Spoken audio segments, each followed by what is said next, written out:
We got the media team in here. We're the media We're the team. media team. We got content. TV's in the go. We got TV in the go, Wack. You looking for that fire Clubhouse content? Well, you need to subscribe to the home. Hey, yo, Clubhouse TV. Let's get to the content.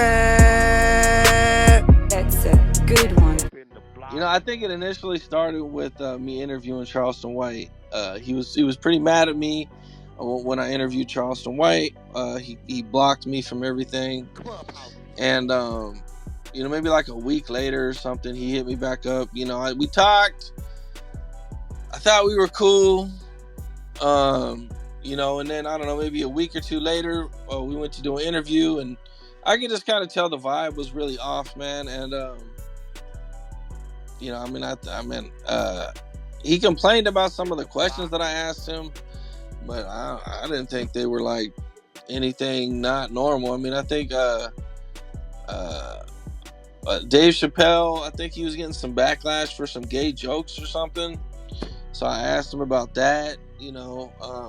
And at the end, I mean, it's on the internet, so you can actually see, because I initially didn't put it out of him walking out, but when I think he went on No Jumper and it did a whole bunch of views. So I just sit here, you know what I'm saying, I put the shit out of him walking out. And I'm really just asking him like some basic questions, and he just gets mad and leaves. So yeah. We never really, I don't think we ever really, you know, talked about it in detail, but he blamed it on the questions I was asking him. And maybe he didn't like some of the questions. I mean, I don't know. But, you know, I know a few weeks before that, he was really mad at me over interviewing Charleston White. Hey, Cam, so far, what do you think one of your worst interviews are? Or an interview that you may not really think you know, was... Like performance-wise on my side? Or you mean that just didn't come out? That just didn't come out the way you wanted. Man, that happens from time to time, man. You know, sometimes your vision of how good the interview can be. You can't give us one? Man, I mean, shit, man. Off the top of my head, what was the interview? Well, I mean, you know, I've just so many interviews. Well, that one's a little tough for you. So what's been your favorite interview so far? What's been the one that is most memorable for you? It's like, damn, that was a good one. I know you get tons of views, but for you, what has been your best, most favorite interview? You like, yeah, I did that. I mean, I think maybe one of my favorite for sure is I interviewed Big Nas, Eminem's former bodyguard. And I did this like in 2019, and you know, he had just like a bunch of wild stories of Eminem in it, like early career, like just wild things that happened, like tour fights and you know, death row approaching them on the airplane and following them out to Hawaii, and like all this stuff, man, all these wild, crazy stories with Eminem early in his career, man. And that happened in 2019. So that's kind of why, you know, it's because it's early and me coming back and really like, you know, doing real interviews versus before, you know, I used to just like catch dudes after they performed or something and just do quick interviews with them. But you know what I'm saying? This was like early in my career, and when I came back and did that. So yeah, that's probably that interview I did with Orlando Brown in January was pretty dope, man. You know, I did Little Reese's very first real interview, his real sit down interview, get to know Reese interview, man. So Crip Mac, I was early on Crip Mac, you know, right after No Jumper. Interviewed him. I interviewed Crip Mac not too long after. Went viral. Was crazy. So those are probably some of them. Yeah. Hey Cam, I got a question for you, Cam. Oh, go ahead. Hey Cam, this Ghost. I got a question for you. It's a two-part question though. DJ, you went on No Jumper, right? And he said you struck his channel about some type of content, right? So this is a two-part question, right? Okay. If you did strike his channel, do you let people react to your content on other channels? And if you do, how do you pick through the ones that you're gonna strike? So the DJU situation, bro. I interviewed Little Reese, and DJU had said in an interview that Little Reese stole his bike when they were kids. So I asked Little Reese, about this. And Little Reese was like, yeah, I probably did it. You know what I'm saying? I was a kid, you know what I'm saying? I probably did steal his bike. And so DJU, I'm getting ready to put this clip out, right? I got it as a short because it's really just like a 1 minute little quick story. We talk about it. There's not a lot to talk about. I'm getting ready to put this out. I look and DJU takes my clip, clips my logo out of it, puts his logo on it, makes it look like his video, and uploads it to his channel. And so I didn't even strike him at first. I messaged him, asked him to take it down. He gave me the impression he was going to take it down. He didn't say he was going to take it down. I got the impression. A couple hours later, it's still there. I messaged him again. Well, this time, he starts sending me like Instagram posts saying, well, other people have it up and other people have it posted. And I'm like, yeah, but I need you to take it down, bro. I'm getting ready to post this on my channel. And maybe in a few weeks or whatever, when the story's over, you can re-upload it if you want. I don't give a fuck. And he just fucking ignored me. So I waited a couple more hours. I messaged him again. This time, I'm like I'm a little bit more aggressive. Like, yo, take my shit down, bro. Like you're stealing my content. Take my shit down. You know what I'm saying? And I don't know. I think he responded or something. Basically, he wasn't gonna take it down. So I mean, at that point, I really had no choice, bro. If you're not gonna respect what I ask you to do with my content, well then, and you're not gonna take it down, then I really got no other choice, bro. Because I'm not about to fly around the world, you know what I'm saying, looking for anybody who fucking steals a piece of content from me.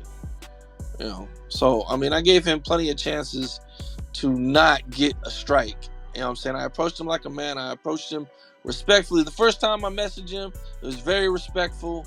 You know what I'm saying? It was, so I don't know why he refused to take it down or thought that he had the right to just take it and, you know what I'm saying, I don't know, bro. But yeah, that's what happened. Got you. So you don't mind people like reposting your content or reacting to your content as long as they do it respectable and don't cross certain boundaries? Yeah. I mean, if people want to react to it, that's cool. I don't have a problem with reactions. There's a few channels out there that I allow to do shorts. Most of the time, I just ask them to put my channel in the headline, like, you know what I'm saying, Cam Capone News in the headline, and we're usually pretty good. I'm usually good with it, Yeah. Have you and DJ, you been able to speak since then? Have y'all like kind of got on common ground since that situation? Nope. Never talked to him since. I ain't got no issue with him either, man. You know what I'm saying? I think he does good work. Nice. A-Rod, you in the building? A-Rod had a question.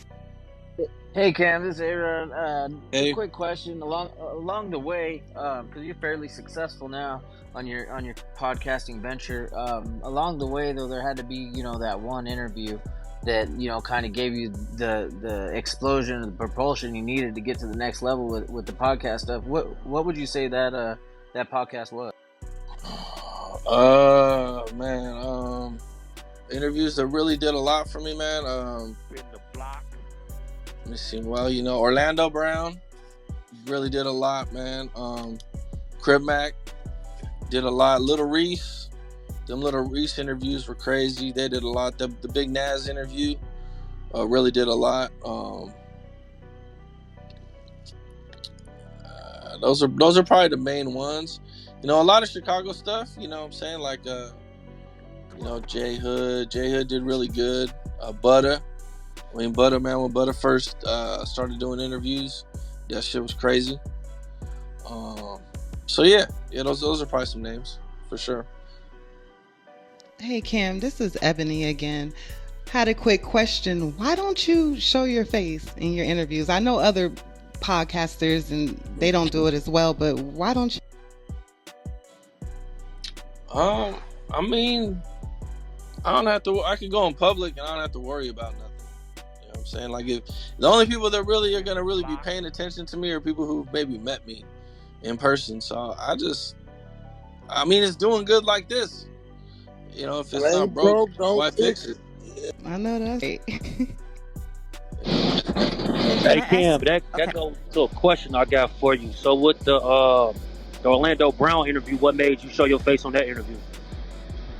I didn't show my face on the Orlando Brown interview. Did I?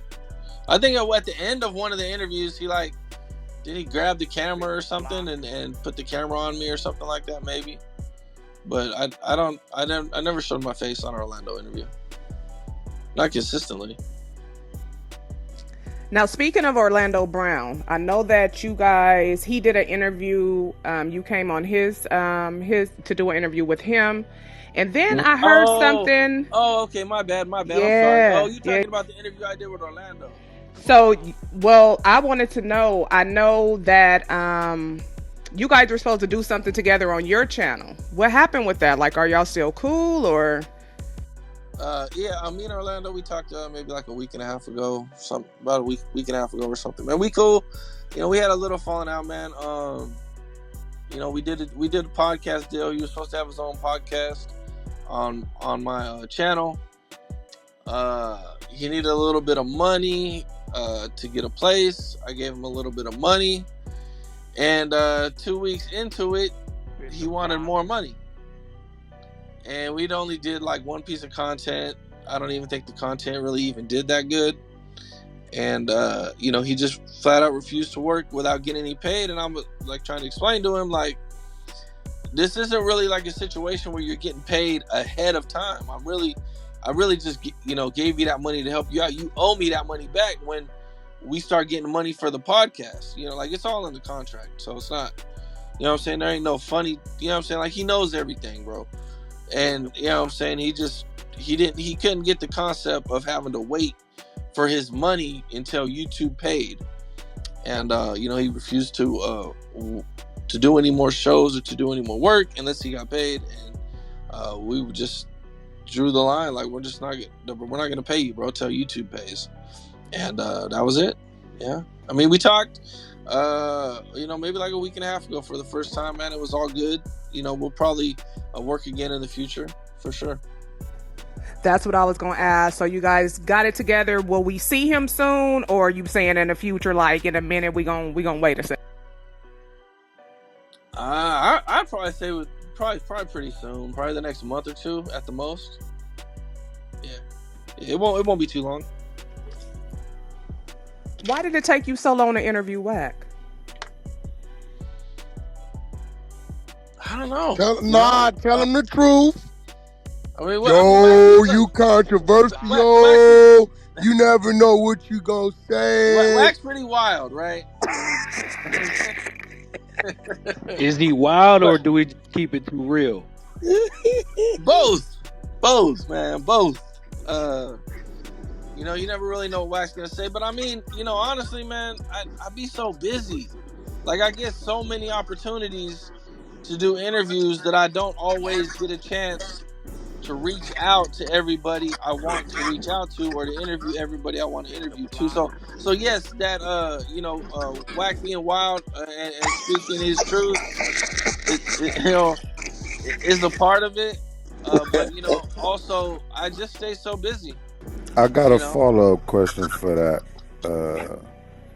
How do you feel about the Wack 100 interview? I see y'all got 146K views within 2 weeks. So how do you feel about that interview? Man, I feel good about it, man. It did really good numbers, man. It was a dope interview. The chemistry of the interview was good. You know, Cam, keep it real, fuck Cam. with it.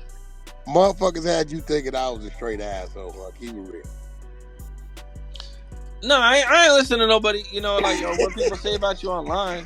No. I don't really do that. Yeah, I mean, people be like, yo, Wack, man, they had us thinking, and they say your people. I said, man, my people with me is laid back. They cool. We don't be tripping that, man. I said, half them people, I ain't never talked to the people in my fucking life. They had Doggy Diamond ass going too. Look, they had Doggy going so much, they sent him to Clubhouse to attack me, and got attacked. Y'all remember that shit? Hell yeah. You remember that Yes, shit? sir. Hell yeah. Hell yeah.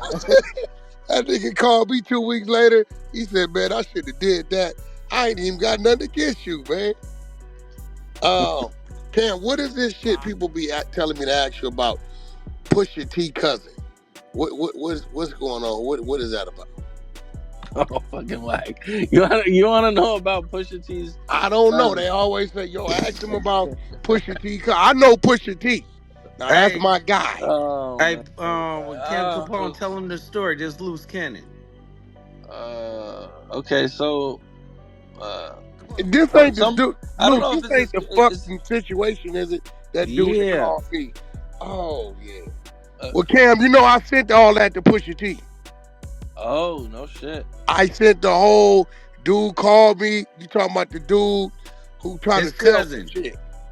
So yeah, his cousin is saying that he knows that Pusha T is gay, and well, I mean, I don't know if that's what he's saying, but Something that's what. about his wife and all So, this other shit, right? so right. So he's got so he says he has dirt on Pusha T, and that he wants to sell it for $100,000. He's trying to get a hold of Drake because He told me there's 50. rumors. What happened? He told me 50. No, he told me and Cam 100, right, Cam? Crazy. I think so. But so he has this dirt on Pusha T. Now, I did an interview with Big Homie CC, and I guess Big Homie CC got the word of it too. So, that was the headline that we did. That Pusha T's family has 100K for dirt on Pusha T. They want to get a hold of Drake because they know Drake doesn't like Pusha T. So then I get a message from somebody. I don't want to say who, but this person said that they grew up with Pusha T, and that Pusha T is gay. And then he's been gay, and then he gave me names of people he knew he was gay with, and this person is actually in the music business. So I don't know, man. I'm not saying anything about Push. I'm just saying All I know is what that happened. the dude called me. I called Pusha T immediately, so he know what's up, Cam. I called him, talked to him, told him. Hey, Cam, to let the world what we told told his cousin when he was trying to do that shit. Man, what would you call him, like a scumbag and everything? Yeah, then I call him a scumbag and the worst person in the world trying to extort his cousin. Yeah. He was sending us pictures of Pusha T kids and everything. Matter of fact, Lou, shit, I just thought about it. We got content that's going up. That's a fact. I got it. Yeah, I know you do. Yeah, I got it. I sent it to Pusha too. He got it. Yeah, I didn't appreciate that shit. He told me he ain't doing enough. He ain't did enough for me. So I'm gonna expose him. I'm like, God damn, boy, with a family like this, you don't need no enemies. That's a fact. It's crazy, bro. Yeah. It's I mean, shit, man. You hear a lot of stories about people, man. Yeah, especially behind the scenes. I don't know if it's true or not. I'm not saying it's true. That's just what they're saying. That's the crazy part about the internet. A motherfucker could just say it, and that's it. It's law. You know what I'm saying? Hell yeah. It take a lot of cleaning up. Yeah. Clubhouse TV.